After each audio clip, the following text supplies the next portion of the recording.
And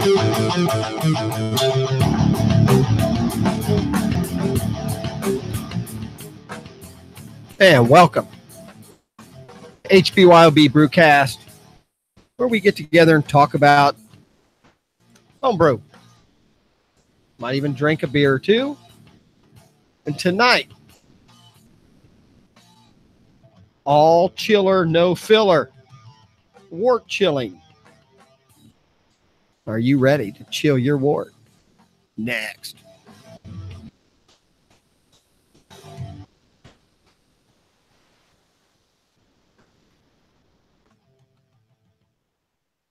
And thanks for joining us tonight. This is Easy Kill, your host, with one co-host right at the moment.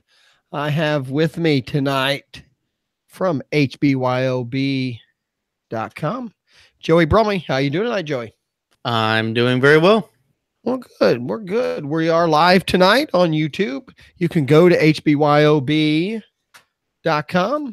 click on the link, see us live, listen or watch the YouTube feed later, and leave any comments and questions. Tonight we'll be talking about Wort chillers, which I am very excited about. But first, what are you drinking? Anything particular? Are you drinking a home brew, or did you buy a brew? What do you got this week? Because I think last week you had 2 home brews. What do you got this week? Well, I started drinking a home brew before the show started, but I had a really good beer I wanted to do on cast tonight. Unfortunately, I left it at work. So my local gas station, this was the closest to something I could get. I'm pretty sure that's an Anheuser-Busch product that was bought out years ago. But I had Goose Island 312. I wear a shirt that says it all the time. And I have not had this beer in at least 5 to 10 years. Right. Does the 312 represent anything? Oh, I think it's a street. I don't know. It's a street. I think it's an address or something. I don't know. 312. That sounds like about 5 weeks before 420. Sounds like a band. So, is there a band 312? 311. I don't know.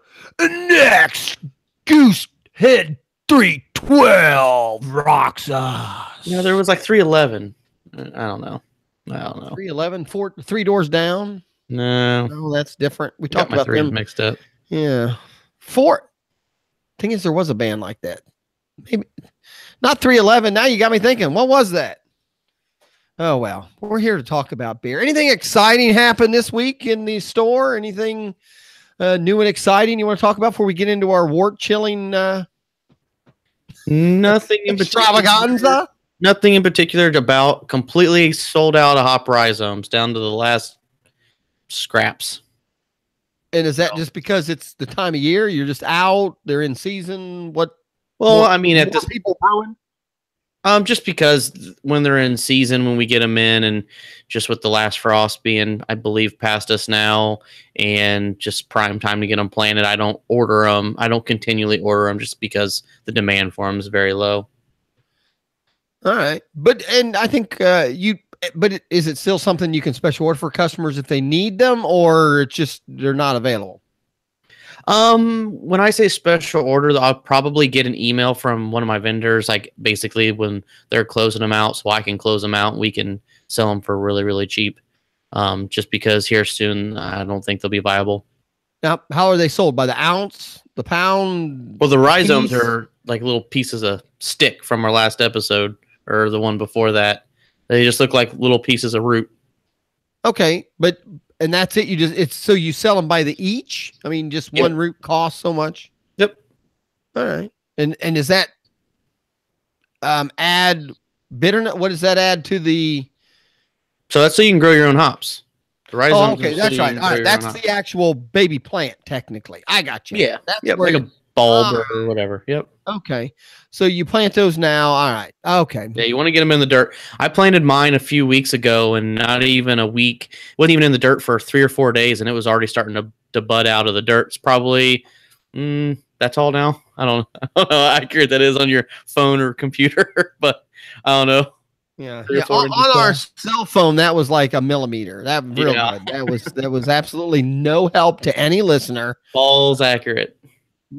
You actually can see green. Is that the point? I mean, it is budded something. You can tell there was something planted. Yep, absolutely.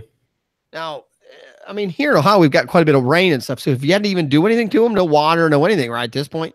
Actually, of all things, I have the one I'm talking about. It's in a planter pot. I've actually taken it a little bit out of the rain just because we've gotten quite a bit of rain here recently. All right. Now, I'm finishing up my go-to beer that takes up one whole shelf. I always have a shelf of Heineken. So I'm finishing up my Heineken. So then I can pour a Golden Road Brewer, Golden Road Brewing Company, Ride On IPA. That's what I'm going to be drinking here in a minute. Golden Road. I had something by them. What was it? I don't know. I don't even know what they're. I'm going to sound like Chris, which might join us here later. I bought this because the can was cool. This just looked like something you'd want to drink outside, on a hot sunny day, and it was warm and sunny this weekend. I bought two. The thing is, I'm not like you guys. I have trouble drinking one until I drink it first on the show. And then sometimes I drink them right away. And then sometimes they sit in my fridge after I drink them here. I realize I didn't really like it, but I'll finish my last drink of Heineken. Don't like to throw any Heine away. This is quality. I've had something by them. I can't think of what it was. I want to say it was like a session IPA they had or something. They're Golden Road, Louisiana is where they're out of. So Golden Road is a city, and that's where they're located. I got you. I hate to bore people. I'm opening mine here real quick. So nothing else exciting. So this is the last shot at people to get their hops to grow. Smells hoppy. Smells IPA-ish. Man, it's pretty light. It's killing me that I can't figure this out. What you had? I'm sorry. Talking to the mic, podcasting 101. Well, I'm looking up something, so. All right. Well, bummer. I've had one of them. Right. Does it even show what they're famous for? I normally log into the website. I just didn't even do it. Oh my gosh. Owned by Anheuser-Busch InBev. Oh my God. We've sold completely out this episode. Have we sold out, or did did the two breweries that we're drinking sell out? We have jumped the shark and sold out. That's where me and you sometimes argue. You know what? If the beer didn't change, who cares if they own them? So I guess that's it. Have you drank it yet? I was waiting for you to get done. All right. It's got a fruity smell. Looks like a wheat beer. Yeah, it's very cloudy, very light looking, very IPA-ish in smell. Nice glass. The head's holding on, but I poured this bitch right down the middle.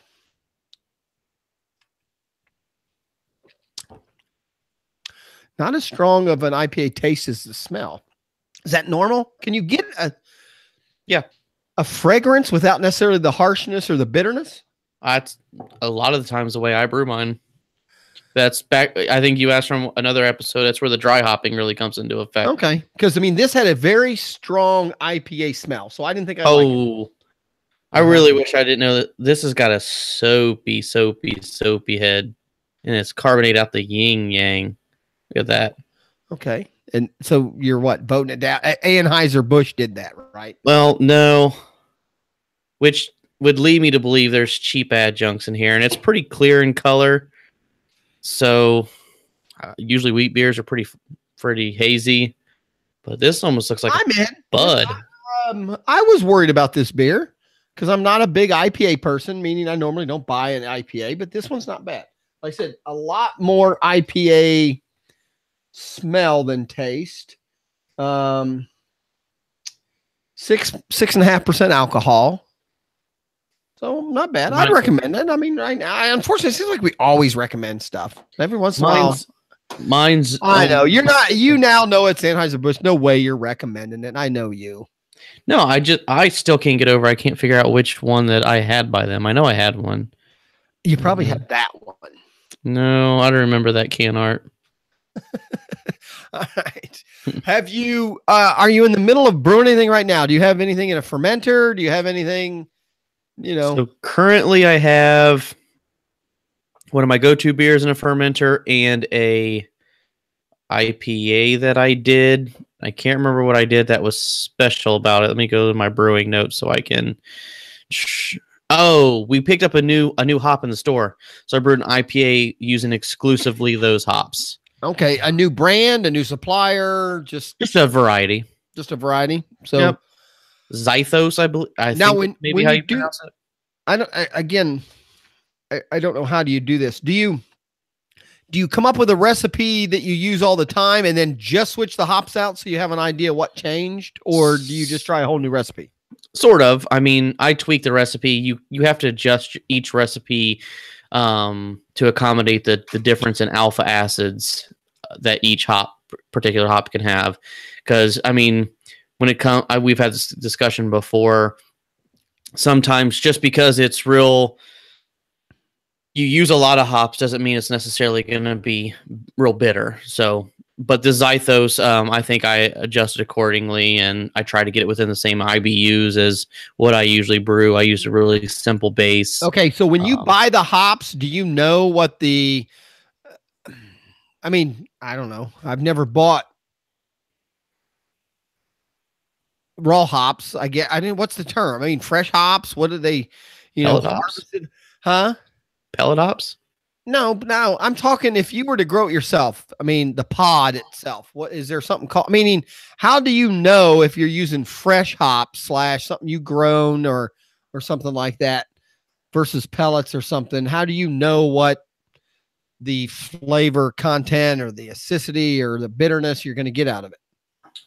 The manufacturers are really the manufacturers and suppliers that we get of them tell you the alpha acids, everything. Okay. Based on, so what you planted in your backyard, how will you know the alpha acids on that compared to if you bought that same brand from somebody? Or are they all is it always the same? Or does it vary from where it was planted and grown? You technically don't. And even, well, I'll even have customers come in the store from time to time and say they'll put, say they'll buy a bunch of them, and as we get new product, we put them in the back, so that way we're always rotating the fresh stock. And then they'll certain packs will say different alpha acids. So even the farmers from crop to crop, don't know. So there's they test them, but the numbers change. I mean, if you get, say, Zythos and it's 14.3% alpha acids, the next time you get it might be 11. I mean, there is a buffer, and that's marked on the packaging. Correct. Yep. But if you grow it yourself, you're never going to know exactly. But the same variety is going to be similar, maybe. I mean, is it? Yep. I mean, is it ever way off? I mean, I guess I don't have a other way to translate it, and I don't know anything about marijuana. So, but I do know with marijuana, the THC is in hops are in the marijuana family. I know the THC varies. I mean, if so, but versus, I'm guessing if you're growing it in buckets in your backyard, you're not going to know how potent it is. Right. Same I mean, kind of idea. If you're planting on a fence line and your neighbor has a dog with a bladder problem and he loves your hop plant, will that affect any, flavor? Or I don't think so. Okay. I do know this: when I grow jalapeno peppers, and as it gets later into the year, they get hotter and hotter and hotter. I agree. So they look pretty too, don't they? Bright red. Then they my favorite. Burgundy. I love growing jalapenos. That's my favorite. Jalapenos. I grow jalapenos. Then I also grow the real hot peppers where you take the seeds out, and very rarely do I harvest them. They just look pretty in the garden. All those little red ass peppers growing. You take a jalapeno, some cream cheese, some wrap it in bacon, and put them on the grill for a while. I made some gourmet burgers this week, and I did bacon cheddar mainly because that's what the family eats. But I do a few where I cut up a bunch of jalapenos, and I made a few that are jalapeno cheddar bacon burgers, and a couple of my kids like those. So, I don't mind the jalapenos. We do jalapenos in the garden, and I cut them up, mainly make salsa and stuff with them. But I use the little red peppers, the small little. Kim buys multiple varieties of little ones, so just plant some because they just look pretty. Cilantro is a big one for me. I've got a lot. I've got more stuff. I cannot do cilantro. Oh my gosh, I could put that in anything. I put that in my cereal. I don't even cilantro. I don't even put cilantro. Like cilantro. I do not. I think it has an odd taste. I do not put cilantro in my homemade guacamole, which Mexican recipes say it's not even guacamole if you don't put in the cilantro. Like that's the main ingredient. Avocado. I was going to say avocado and lemon juice. Avocado, lime juice, or lime juice. Yeah, I'm sorry. Right, and I believe the lime juice is mainly just to keep it from turning brown. It helps. No, I actually have made it without a different lime. It does change. There's a flavor change. But cilantro just has, I don't know, unique taste. I use parsley instead because parsley has more of a neutral flavor. Whenever we make rice, we just throw a whole bunch of cilantro. I mean, now I'm curious. Can you take an herb like that and throw it into your, I mean, if you added something like you said, they add fruity pebbles. So I'm guessing if you took a big batch of cilantro and just threw it in with your recipe, would you get any flavor? Sure. It's actually funny you say that because this beer I'm drinking now probably technically has cilantro in it. Get out of no way. You're just making that up. If you want to bet, coriander seed is the number one of the main things people use in wheat beers, and coriander seed is cilantro. So when cilantro grows, it seeds. Those seeds are called coriander. Oh, look at the big brain on Brad. So cheers to cilantro. I think I'm drinking it right now. Man, I felt good to be a smart ass. I never would have thought we'd have gone there. I didn't. It was okay. Pure dumb luck. That's the seed, but the actual plant itself. I mean, do people obviously hops a flower and a thing? So obviously you could. I don't know what. So can you do any, or I mean, basil? I mean, are any of those things? I drink a beer. I'm trying to think of things that have a sweet taste to them or something. Even we've discussed this a lot of times in the past. I mean, really, what about buckwheat? That seems like it'd be something common. I mean, this especially when you're home brewer, sky's the limit. I mean, anything you want to put in there, by all means, go for it. Okay, but those aren't things you stock in the store, right? Those are more. I mean, if you wanted to use cilantro, you would. Do you have coriander seed? We've got coriander seed. We've got orange peel, wormwood, heather tips, sarsaparilla. I mean, a lot of different leafed things. I mean, we've got and we've talked dandelion in the past, so obviously dandelion can be thrown in there. Yeah, I mean, we've got quite a big selection. Okay, and honest, what's the most unique of those you've done? Personally, yes. We've had this discussion. No, unpersonally. When I make a beer, I've said for a long time, when you make 5 gallons, it's a lot of beer. I know to stay in my lane. I stopped venturing years ago after my graham cracker beer. I learned. Cinnamon. I actually put cinnamon in a lot of stuff that I brew. But I like some of the Oktoberfest beers. I like because of the cinnamon or the allspice. Obviously, orange peel. Well, Oktoberfest. I mean, winter beers to me. Like a winter warmer. Yeah. Yeah. I mean, all kind of the same. I would say that's my favorite season. I like those Christmas beers. I think so. Holiday ales. Yeah. I'm not a huge fan. I will try to sometimes buy like a 12-pack of one of them after the season and throw it in the back of the refrigerator to drink 1 or 2 of them in the summer. Mm-hmm. A cold, rainy ass July. There's nothing like popping open a holiday ale or something like that. So one thing I will say before we get on to today's show's topic is I understand this is an InBev bought company, and I only picked this up because I want to brew a wheat beer. I haven't brewed a wheat beer in probably 2 or 3 years now. This beer isn't actually that bad. You hate to say that too. I did. It's killing me. But I actually don't. I remember the first time I had this beer. I haven't had this beer in over 5 years, and I did not like it at all. Now that I've had a few drinks, I don't like the fact tonight or in general. No, tonight. It's not a bad looking beer. I know you. It's not cloudy, but I hate to say it. it definitely has a light beer taste to it. It is only 4.2% alcohol, so you could have quite a you could have more than one of these. And it is one that I see in all the Krogers. So it is a, we've had that discussion. Is it a craft beer if it's, from a big brewery, or just because Anheuser-Busch bought them out? Does that really change anything? I guess they could have bought them out and never touched a thing. I guess here would be the best way to compare this. And I don't mean this, here's a beer I brewed. As you can see, there's tons of lacing on the glass, and I've got not a huge head, but something's lingering around. Versus, look at what I'm drinking now. Absolutely no lacing. Okay. Absolutely no head. But you don't know if that was the case before Anheuser-Busch bought them, meaning that's just the recipe. That's still irrelevant. I mean, this beer looks like soda. I'm got a little holding on here. Anheuser bought this too. It's still cloudy. This beer looks similar to what you're drinking. I'm saying if I went to a buddy's house and he had this in a cooler, or Bud Light, I'm going to choose this. So I mean, but my point would be, if he had that in a corny and you didn't know that's what it was, would you think it was a crafted beer, home crafted beer? Yes, just say you would. You wouldn't. I mean, trust me, if anybody put anything, honestly, Budweiser in a corny and give it to me, I go, man, how did you make something so light? And, but I would still think someone made it. If you was to back to, that's the only reason why I'm showing you my glass. Back to the lacing thing, that would be the only reason why I would speculate it's not. Because they've added something to it to maybe clean that I don't know. I don't know the science behind it. I know when you add cheap adjuncts versus when it's all malt, you lose lacing on the glass.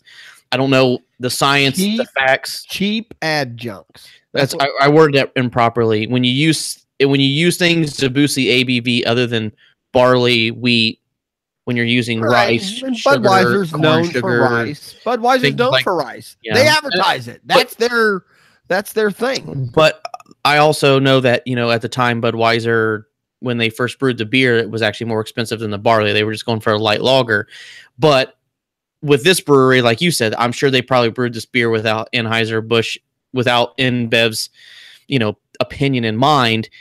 And I'm not saying they changed the recipe or didn't change the recipe. I'm just saying this is not a bad beer. I would drink it. It's not something I would go purchase again, but however, it's not something I would turn down. And I'd probably pick it over a lot of other things, especially on a warm summer day. I mean, on a warm summer day, this would be.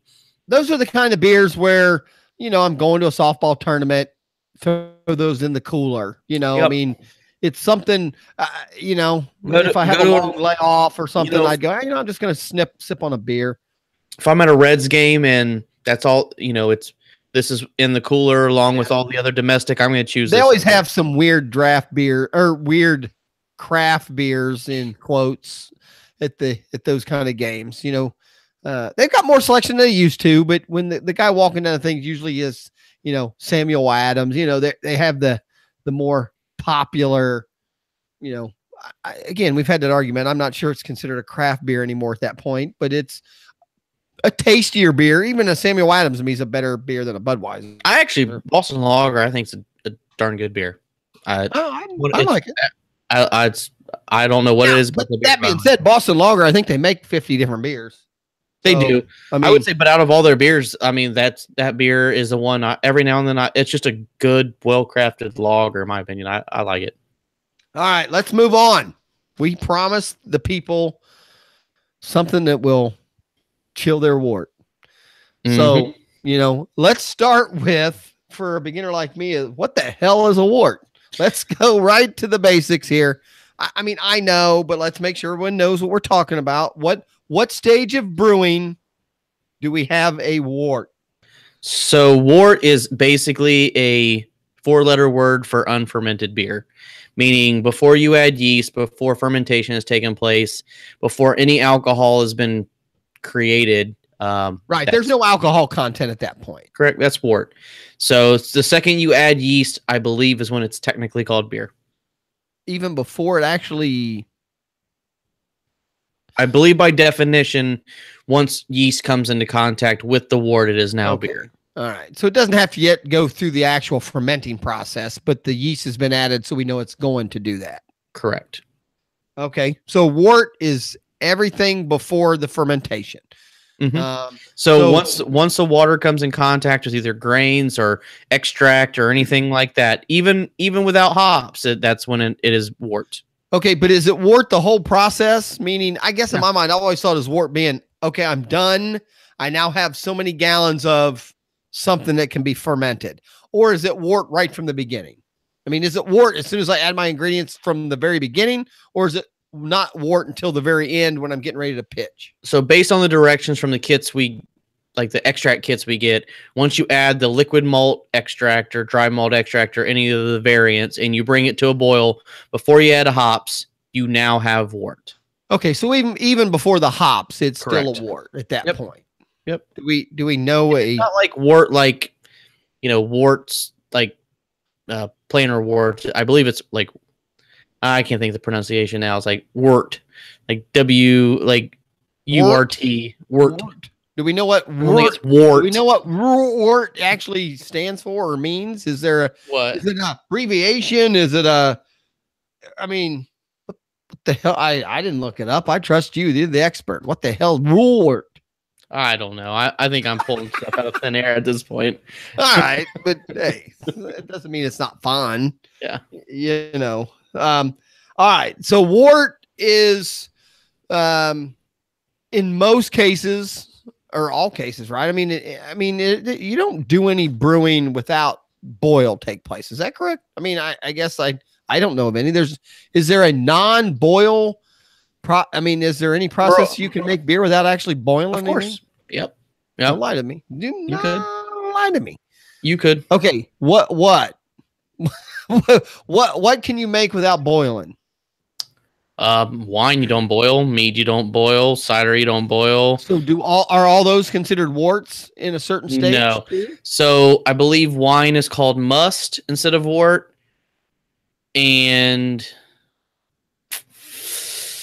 just throw a word out. When you're making moonshine, it's wash. I can't think of cider. I can't think of cider or mead right now. I can't think of it. Worse. I think cider and mead would still be called must. Don't know. Don't know for a fact. The hillbilly stuck with 4 letters for any word they could come up with. I don't know. Whatever. I mean, I love my hillbillies. Don't get me wrong. I mean, I have one as a neighbor, but but my quick question is though, beer in general, does any kind of boiling have to take is there?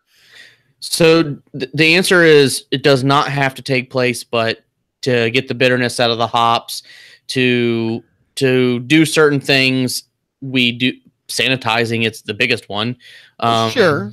And I know there's a lot of reasons why we do it. When I've made the extract cans, you never brought them to a boil. No, I did a few times. A lot of times you didn't. And I didn't. Right. I brought the water to boil mainly just to get all this sticky crap out of the bottom of the can. That was the important part, not to waste any. Yeah. But okay, so that's where we are at wort. Then the next step is, why do we need to chill that wort? And is there a time issue here, or is it just a temperature issue, or a combination of both? So the biggest reason why we chill our wort is because we want to add our yeast. If the wort isn't at the proper temperature, we can't add our yeast. If it's too high, it'll kill the yeast. If it's too low, the yeast will go dormant. So once you come off a boil, if you ever want to start fermentation, you're going to need to chill it down. So that's the most basic reason why we want to do it. The second reason is they say when you chill the wort down rapidly, it helps drop the proteins out of suspension, which contributes to a clearer beer. They say, when you say they in quotes, they as in the people who sell wort chillers, or is that a proven thing? No, I mean, there is science to it. I could get on a conversation about that. However, I've done what's called a no chill method, means you use no wort chiller. You just put it into an airtight vessel until room temperature brought it down to proper pitching temperature, and you added your yeast, and I still had a really clear beer. But there is science behind it. Okay. I mean, again, you know me and what I've done, the basics. I have never used a wort chiller. I have set doing an extract. I have set 3 gallons of hot water in a sink and run cold water over it for a long time. I have set it into a a pile of ice. I have set it out into a batch of snow. I have done every way you can chill it except the actual wort chiller. So the wort chiller does speed that process down. What? So I mean, the last reason why you would want to chill it down with a wort chiller is very simply, the quicker you can add your yeast to the beer, the better it is for your beer, because the yeast that you want fermenting your beer is fermenting your beer, and potentially wild yeast could get to it if you didn't rapidly cool it down. So that's probably the biggest reason why we use a wort chiller. Though as a home brewer, the biggest reasons I would say we want to use a wort chiller is because if you use glass, it could shock the glass, and so it would crack your glass, and you'd have beer all over the place. The other reason would be, say you use a plastic fermenter, it could warp the fermenter. I've heard at certain temperatures, even if they're food grade fermenters, when you're putting boiling liquids into plastic, certain things leach into the wort. So as a home brewer, and not to mention, probably wouldn't be too safe carrying around 212 degree wort around your house, 5 gallons worth. Right. I mean, I'm not going to argue that you don't want your wort cold as soon as possible. The wort chiller, I've seen all types. Mm-hmm. Can you give me the most? Let's just start with the most common configuration, and then maybe we'll get into a little bit of the, a price range. Maybe, I mean, what would make a better one versus a more, a less expensive one? What's the main components? What is needed for it to be considered a wort chiller? So the most basic thing that people use as a wort chiller, which is what almost all beginning starting kits use, is the kitchen sink. You get a big kitchen sink full of ice water. You put your brew pot in there. You stir the wort, which is the way I've done it. That's the technically free, other than if you have to buy ice. All right. The next step up, and which is probably what I don't want to throw statistics, what most home brewers use is what is referred to as an immersion wort chiller.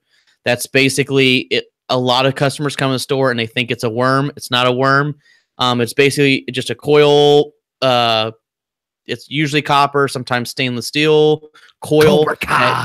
Cold water goes in one side, and then it travels through, and then the hot water, it acts like a heat exchange.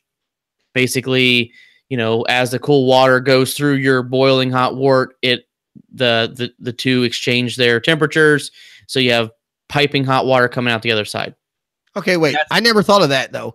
You are still wasting water there, right? I mean, it's fresh water continued. It's not water. Yep. The water isn't going through a heat source, then going back to an ice source and coming back. Oh, it's not the same water. People do build systems that do that, and I'm actually considered crazy. I'm considering doing that, not because of the water conservation, just because once it gets summertime, wort chillers are less efficient because the water isn't as cold as it is in the winter. Right. So it takes longer. Your hose, it's cold first and then gets more. So what I'll do is I'll knock the brunt of the temperature off, and then I'll recirculate it into a cooler that's got ice water using a pump instead of a sink. Okay. But that's getting into kind of the more technical nerdy side of brewing. The next step of wort chillers, and what breweries technically use, so there's technically two, is a counterflow wort chiller, and it's basically the opposite of an immersion, and it means the wort, you're actually pushing through the inside. I got you. They're actually moving the wort through the pipe rather than water. Correct. And then the water, so the coil's going, down like a tornado with the wort, and the cool water's pumping up and out, and they are passing their temperature immediately. Breweries use how many, or do you even know? I mean, let's say, and we'll say Budweiser, since we've trashed them all day. How far in feet or miles are they pushing that wort before it cools down? So breweries, so that's a kind of, we'll get to that in just 1 second. No, I want to do it right now. Well, you're going to have to hold on because I'm going to lose my train of thought. So counterflow wort chillers, the grandfather system we have, a lot of people have those. The cons to a counterflow wort chiller that I don't like is an immersion chiller.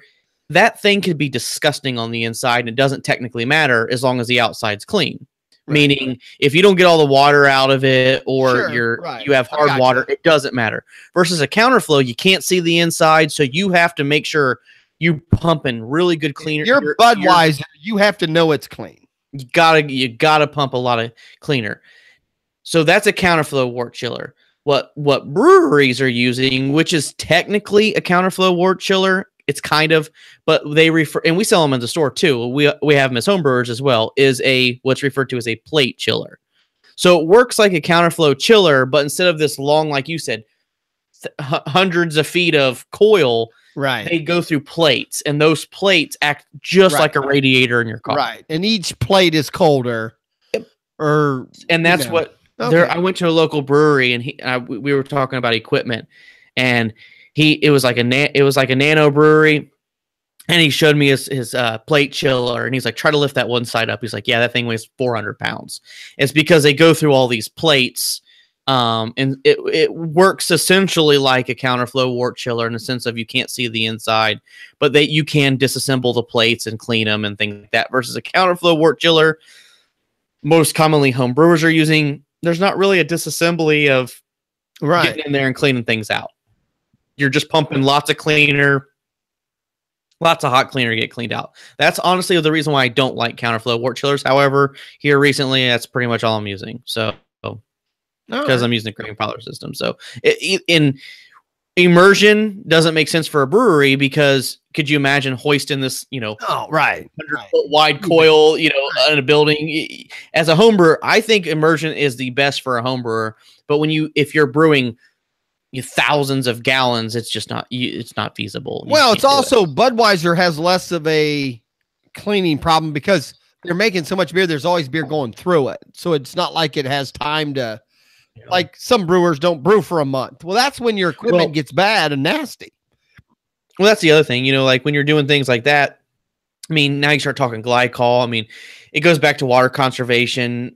And as a home brewer, yes, we're wasting a shit ton of water when we're using an immersion chiller or a counterflow chiller or even a plate chiller. But that my most effective way when I made my fancy home brew from a can, I would buy 2-gallon jugs of distilled water, and I would freeze those. Mm-hmm. And then I would obviously boil my 2 gallons of water, add my can. I'd add a regular gallon of water, to give me 3 gallons. And then my final 2 gallons of water were those 2. I would take a razor blade and cut the bottom of that ice. So I was dropping a gallon of ice technically that, I don't know, I assume in my mind was as clean as any other thing I could have put in my wort, because the water was frozen and it was in a sealed container.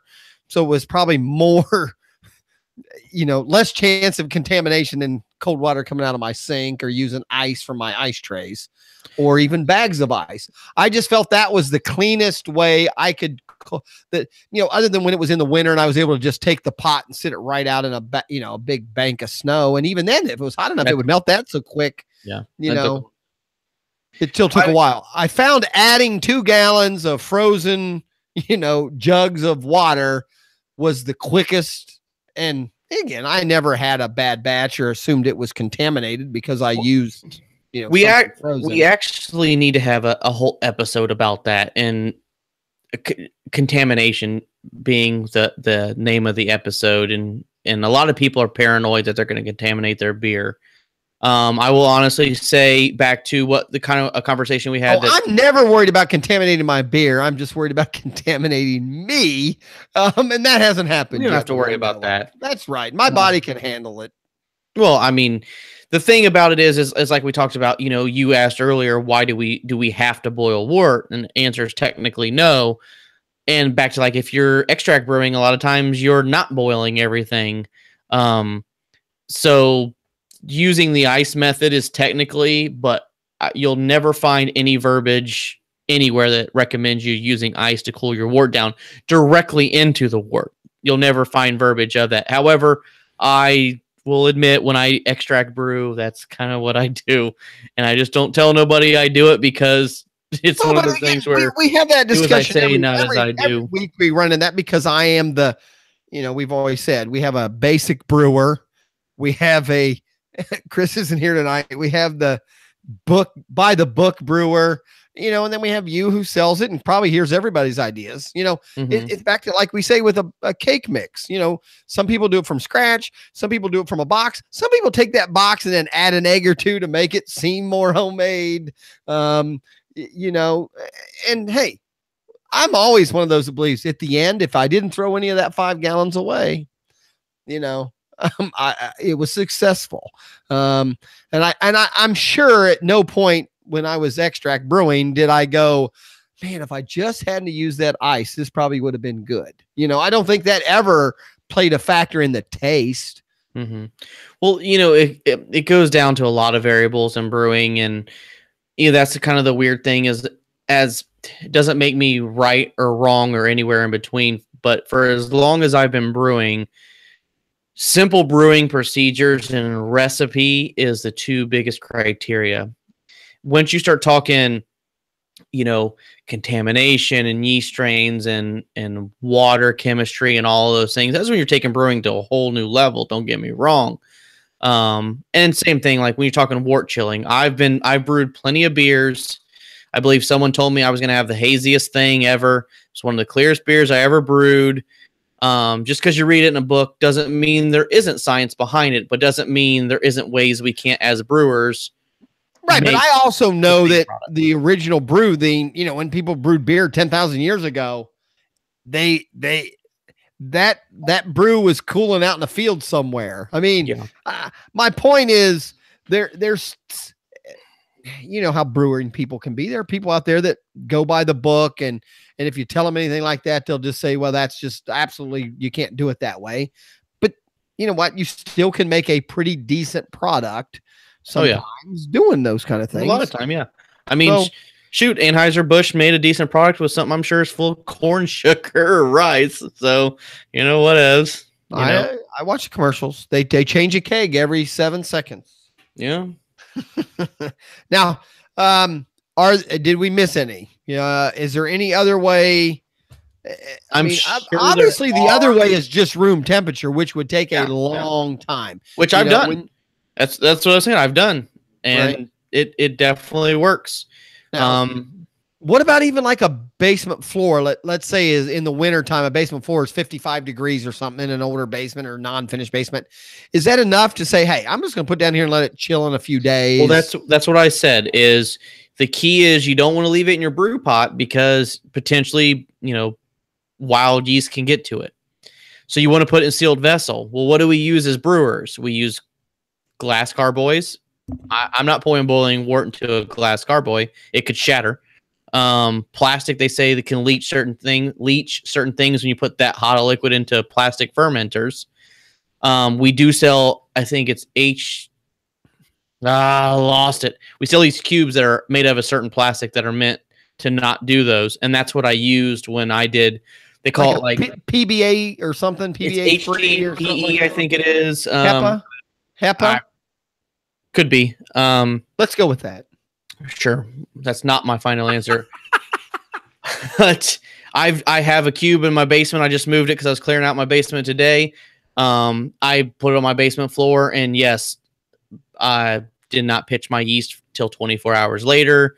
A lot of people say, you made crappy beer. It's going to be hazy. It's going to be this, but made perfectly fine beer. They do it in Australia quite a bit.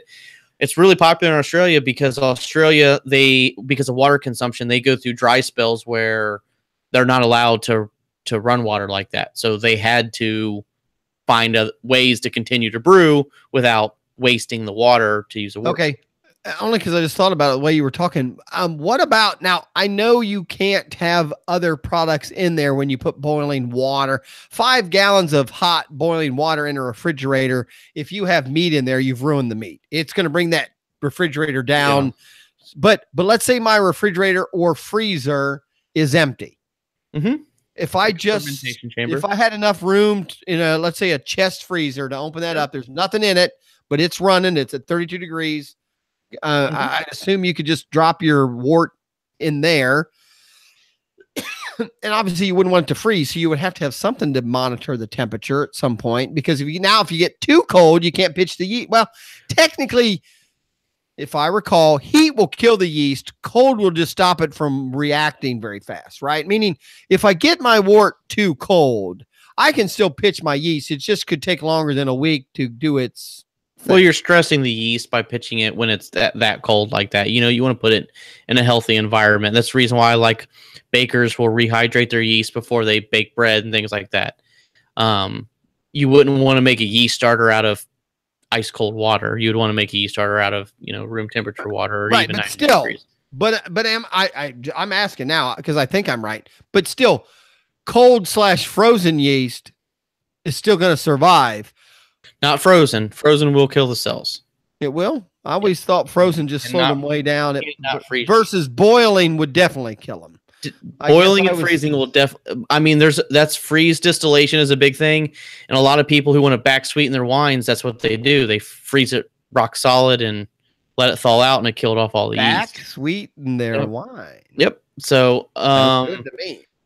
But yes, I've done that before. I have a fermentation chamber, so I basically took my wort and put it in one of those cubes that I was talking about and stuck it in there, and I was pitching yeast 12 hours later, but and I use a temperature controller to keep from freezing the wort. I gotcha. Which overrides the chest freezer. Okay. But and then price. Not the cheapest thing, but I know the most common thing where you just run the water through. What's just one of those costs? A basic one of those costs for someone that wants to start wort chilling on a budget. So you're looking around $70. Okay. And that just is a standard garden hose connection? Is that normally what it is, right? Yep. And we sell adapters so you can use your existing spigot in your kitchen sink or bathroom or whatever. You just take off the aerator, and there are adapters for that. And then the other end comes out is hot water, right? Yeah, there's no adapter for that. I mean, it's just an open end that you can just pour right down the sink. I've used it to fill my washing machine when I had a top-loading washing machine to do a load of laundry. I mean, you can do whatever you want with it. Actually, the best thing to use a wort chiller for if you're brewing outside is clean off all your shit. I mean, your mash tun or your brew pot, you got hot water coming out. That works perfect. What about heating my swimming pool? Could I just run that hot water into my swimming pool? Maybe heat my swimming pool in the spring? I mean, I don't know. I know watering your yard's a bad idea. With hot water, yes. I thought I'd be smart and hook it to my sprinkler system, piping hot water all over my yard, killed half my grass. That was a I take the way of the big brain on Brad. I've taken that away. It didn't actually happen, but I thought about doing it. Okay, but still, that's the most common. Meaning, if you sell 10 wort chillers next week, 8 of them are going to be immersions, immersion type. And now, what about the material? Those I think I've seen copper, stainless. What is there an advantage to one of those? So copper is probably the best heat exchange of all materials that I've seen wort chillers come in. Meaning they're going to exchange the cool water and the hot wort are going to exchange their temperatures the quickest with copper. The downfall to copper is it is brittle, meaning if you're not careful with your copper wort chiller, you can basically bend it up and ruin it very easily. Stainless steel is probably the second most popular. It's not as conductive. I think it's the right word I'm using. It's not as conductive as the copper. I personally use a stainless steel wort chiller because they're easy to clean. They don't turn green like copper can. They're very low maintenance. However, it does take longer to, they don't bend as easily, so you can be pretty rough with them. However, it is not going to be as quick as a copper wort chiller. Okay. So, and those are the most common ones you have in the store. Mm-hmm. And then I don't even know what I say, even though it's wrapped, there's probably a length. I mean, obviously you can probably get one that has more or less copper or more. Is it sold that way? Meaning, can I say, hey, instead of one that's 5, yeah, I don't even know what the term is. I want one that's 9. Is there, what am I thinking? Is there a term, or is it just it's a feet, 6 meter or 10 meter? Whatever material they use. Okay. It's typically so there's a 5-footer or a 10-footer. So feet, in my personal opinion, is actually less important than the diameter. Meaning, how wide is the diameter that the water is going through? I find A 3/8 inch is the most standard. However, it's a lot more expensive. But if you can drop the dollar for 1/2 inch, it is money well spent. Okay. But how many feet of that you have? Is that a factor or not? Oh yeah, absolutely. I mean, the more revolutions it takes, the quicker or the better it's utilizing all of the temperature exchange. Okay. Plus, though, I'm guessing back to, in brewing, everything it ends up a play here, and that is the size of your container is going to be a factor too. Because obviously, when you're dropping that down, if you're making 5 gallons of wort and you've got a 6-gallon thing and you drop a big coil in there, it could overflow, right? So does some of that come into play or not? Meaning, is that not really the way your face mean? Okay. So, but I mean, I know enough to know about volume. If I'm close to the top, I can't drop too much in there. It's going to come over the edge. So. We have a pot for people who are brewing 5-gallon batches, which is very popular, and I sell an 8-gallon pot just because you want plenty of head space to begin with, just because of the hot break that the wort goes through when it's coming to a boil. Right, you get a lot of bubble, and kind of like that when you've had macaroni or spaghetti boil over. Right. Beer does the same thing. So displacement of a wort chiller going in, if you're using proper equipment, really shouldn't even be a contributing factor when you're talking wort chillers. Okay, all right. Okay. I mean, I've learned a lot more about wort chilling than I thought I would. What, any other wort chilling, thing out there you want people to know, or did we cover it pretty good? I mean, I think we covered it very well. The biggest thing I just want to stress is, like a lot of things in home brewing, whether you go the cheap method, the expensive method, or the easy method, when it comes to picking out a wort chiller, pick what's best for you, and know that when you're brewing, you don't need to stress about it too much. There are things about it that you need to consider, but at the end of the day, if you're like me, I like an immersion chiller personally because I don't want to dork around with making sure my counterflow. I've seen someone have some nasty stuff come out of a counterflow wort chiller after a 5-hour brew day and go, oh crap, I think I just ruined my beer because they hooked up a nasty, I like an immersion chiller because you can visually see it's clean, it's easy, it's effective. But at the same point in time, if you don't want to buy one or build one, use your kitchen sink with ice. Just know your brew day is going to be longer than mine. Right. That's all you need to know. Your brew day is going to take longer than mine. That being said, then the last thing I'll ask about that is this a device that you recommend to first-time brewers that are coming in buying a kit, or is this something in your mind that I'm better off telling the guy, you know what, let brew a few first, then buy that? I mean, is that, or is it something you try to sell them right off the bat? I mean, is that something you think a new brewer needs? Depends. If someone's coming in and they've never even watched a YouTube video on brewing, there's nothing wrong with just following the directions. It says use your kitchen sink. Now, some people who have used, I guess there's a better way to answer the question. It is the first piece of, if you don't buy a wort chiller, it, in my opinion, will be the first addition to your home brewery that you have is a wort chiller. So if it's within your budget, get one right out of the gate, because if you're going to brew multiple batches of beer, you will end up owning one. I guess end of discussion as far as that goes. So, I mean, it's one of those things where getting into brewing, there's some upfront cost. Right. But if somebody comes in with $100 bill, they're not going home with a brew kit and a chiller. They're not going to do that. And in my opinion, at the end of the day, their beers, if they brew their beer well, it's not going to be no better than mine. Okay. It's just going to take longer to brew their beer than mine. All right. Okay. So wort chillers, HBYOB.com. Buy a wort chiller. Call Joey. He'll set you up. Right now I'm interested. Right now, how many different type of wort chillers do you have in the store? Is that something you have 10 different ones or 3? 4? So I've got two different immersion, a plate chiller, and a counterflow. Oh, so plate chiller is something you do have. Mm-hmm. All right. Even though I guess the way you described it was more for a big time brewery. Well, how big are the plates then? Are they big enough just to go down? We're going to do this to scale. They're about that big. What you get it if you're watching on an iPhone. About that big. 2 pennies. They're about that tall. Pennies are copper. Can I just freeze a lot of rolls of pennies? And actually, the plate chiller, I believe, is stainless steel. The internal mechanisms may be copper, but the outside stainless. Okay, but those go in your freezer, right? You have to have room in your freezer for those? Nope, they're acting just like the counter. They're acting just like the counterflow. Like I said, I was thinking you froze them and you layered them in that way. Okay. This is what happens inside of a plate chiller.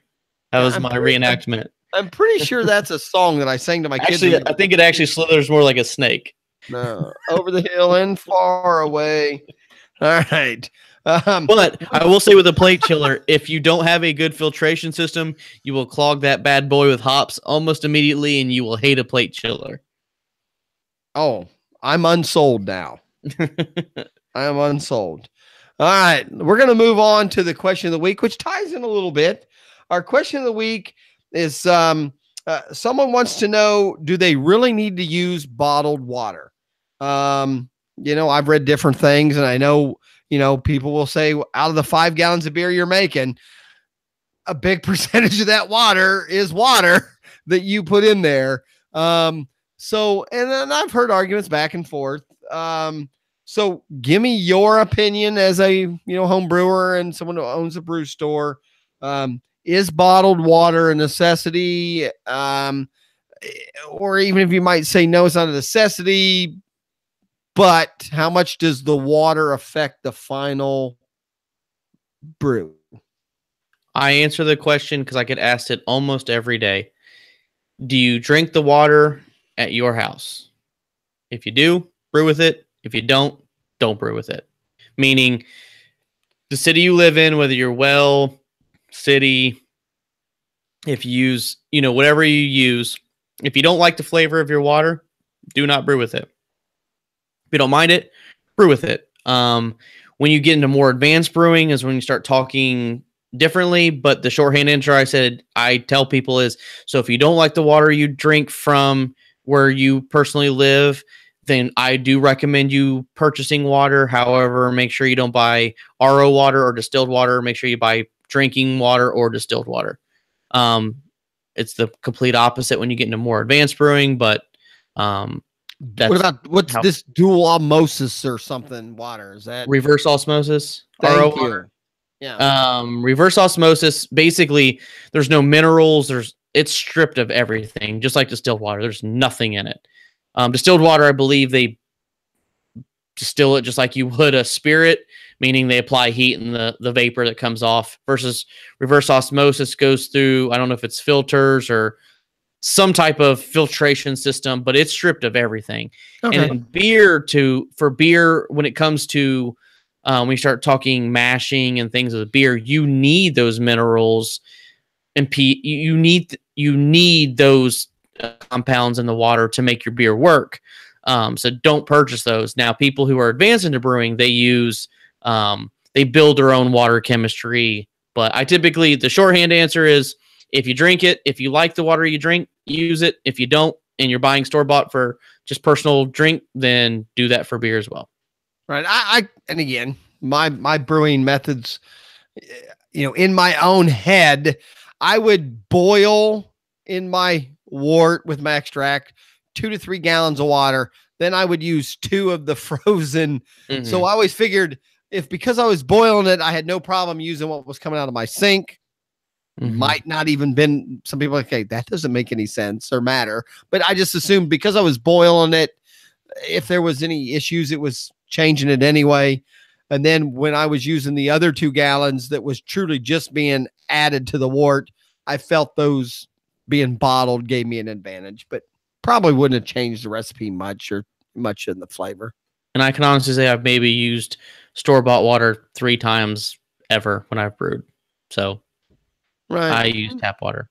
Now, again, I know where we both live. We both live in areas where our tap water is probably, I hate to use the word above average, but I've heard rumors because there's fluoride added and there's this added and there's, softeners added, that some of that will affect the flavor. versus a bottled / spring water. I would say the only exception, if you live in a house where you have a water softener, I probably wouldn't recommend brewing with it. Where I live, I have very hard water where I live now. We have multiple, so I can't even do a water chemistry profile because it comes from multiple or 3 different tanks. Because I don't have well, but it's very hard water. My brew pots do stain white from the hard water versus at the store I brew sometimes. There's a lot of chlorine in that water, so there's pros and cons to right. To and I'm a coffee guy, and coffee experts will all say you have to use spring water or bottled water because all those chemicals, the chlorine, the fluorides, all will affect the flavor of coffee. But my palate is old and wrinkled, so it doesn't really matter. All right. So question of the day, guys, HBYOB.com or call in the store, or if you stop in, jot a question down. Maybe we'll talk about it on our next show. Because that's why we're here, help answer a question or two. And, it's always fun. Next week, we're going to be talking about homebrew competitions. Something I know nothing about, other than I know the person that's not here tonight was in a competition last week and might not be here because he doesn't want to talk about the results. But, we are going to talk about homebrew competitions. If you're home brewing, do you want an expert, maybe telling you their opinion on your beer, and, can maybe be a learning experience. And be fun at the same time. So we'll get into that a little bit next week. But this was fun. Like I said, it's hard to believe you can talk 40 minutes on wort chillers. But so I do want to throw one thing in there. Throw it in. Next week for the competition podcast, I want to drink on cast the cheapest, crappiest working man's swill money can buy. I figure that would be the most appropriate beers we can drink for our competition discussion. Well, wait a minute, but that's got to be an opinion. So it's your opinion of the worst beer made. I'm saying a beer that you're buying for no reason. Okay. You're not buying for the reason of flavor. Would be a perfect beer to drink over a competition. Week I have to bring a beer to the table that you drank not because you thought it tasted good. I know, but you know what I drink. I only drink the one thing, and then everything else. You could just drink Heineken. I'll tell Chris, so we'll be good. No, I'll go to the store, and I'll be honest. I almost bought it. Okay, I'm an old man. If you're watching YouTube, but I play on a softball team with a bunch of 25-year-olds that they are at that age where beer drinking is strictly a financial investment. Exactly. They are not investing even in Heineken, which is an expensive, cheap beer compared to some of the other stuff we drink. Natural light. Yes. So obviously the 42 ounces of Old Milwaukee Beast, Old Milwaukee Best. If that's what you want to bring. Ice, but it has to be the ice because that's the 7% alcohol. It's literally, I think it's 4 cents an ounce, $1.99 for 42 ounces. I don't know into the math. I just think it would be very appropriate to drink something of that caliber. Beer. Crappy beer. We're drinking crappy beer. But even though we kind of did it today. That's what I'm saying. No, mine wasn't bad actually, but I have bought $2 and $3 cans of beer. Actually, I bought a $11 can of beer. That was my most expensive I've paid. I paid almost $11 for one 16-ounce can of beer. And I want to say, I think it was called 50 cent or something like that. It was fairly expensive and it was just okay, but I'm guessing, it just wasn't my taste. I would have judged it poorly. And then if I'd have known what I was paid for it, I'd have just, I'd have charged even, I'd have judged it even more hard. That's all I'm saying. I think it'd be funny. Let's just all right. Let's drink a cheap beer where we talk about brewing top quality beer. All right, I will bring crappy beer to the table and quit making fun of my Heineken. I haven't got that opportunity to do that in a long time. So I'm actually kind of looking forward to it. Looking forward to a crappy beer. But again, if you're like me, there's no crappy beer. Again, I don't know. You might be shocked with what I bring to the table. You'll drink it anyway. I will. I will finish it. That is a fact. All right. I've had fun tonight. You can find me. I'm Easy Kill. You can find me at Easy Kill on Twitter. Easy Kill at afantasyfan.com. HBYOB.com. You can find Joey, leave messages, find our, the Twitter information, everything out there. Joey, I had fun tonight. Thanks for coming out. I had a good time. Sorry, Chris missed it, but he's off doing a fantasy football. He's on podcast. assignment. He's on assignment. Okay, he's on assignment. We'll get him next week. Again, I had a good time. Everybody, this is Easy Kill saying good night. Good night.